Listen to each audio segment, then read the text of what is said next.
Hello again. This week we're going to talk about complaints you may receive from customers, possible causes of these complaints, and ways to avoid them in the future. Now, we all know some customers are going to complain because, well, just because. But other customers really do have legitimate reasons to complain. Why would a customer complain? What can you do to avoid receiving complaints? Many complaints really stem from basic company rules that go ignored and sometimes are not even enforced. Wearing proper attire, tucking shirts in, laying down protection mats, wearing shoe covers, parking trucks in the proper place, etc. Now, other complaints come from rushing a job, not explaining the repairs being made, snide comments directed toward a customer, and many others. Remember, it's these little details that communicate value to the customer. And here's a secret. Many times the customer doesn't complain about the real problem. The tech was just rude or indifferent. They complain about the price. You've probably done the same thing. Now, suppose you have a customer calling in a complete panic because of a trip breaker. You know, and I know that it's definitely not the end of the world.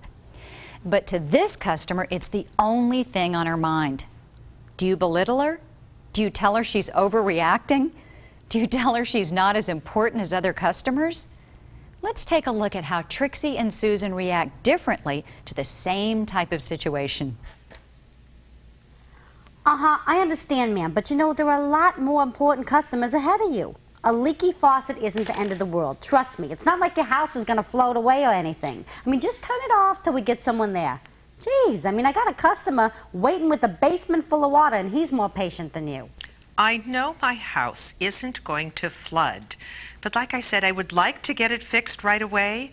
I haven't been able to use my kitchen sink, and I want to be able to cook dinner at home tonight. Well, somebody will be there when they have the time.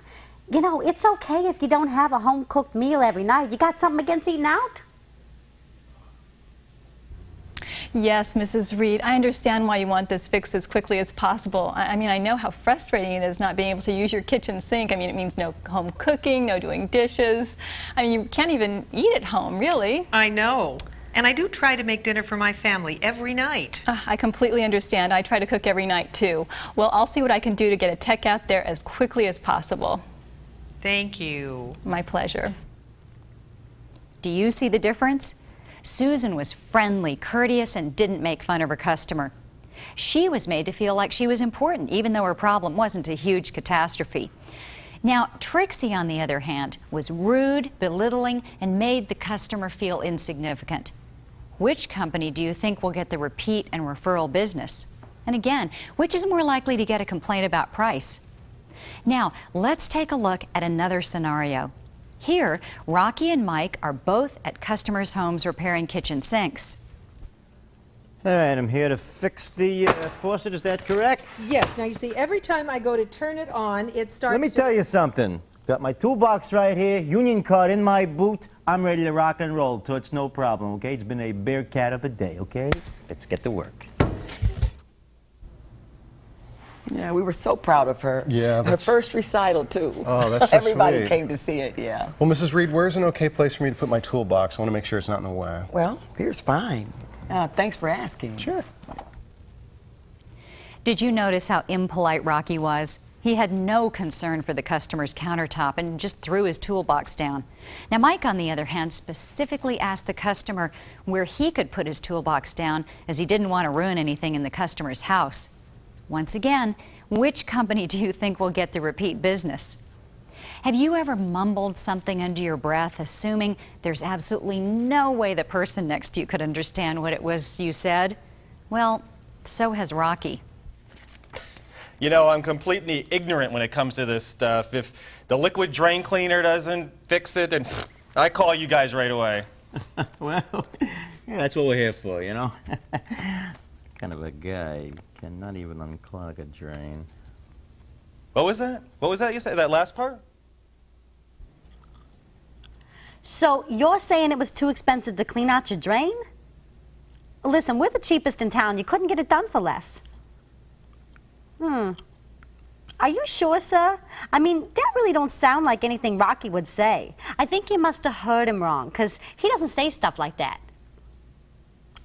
What do you mean under his breath?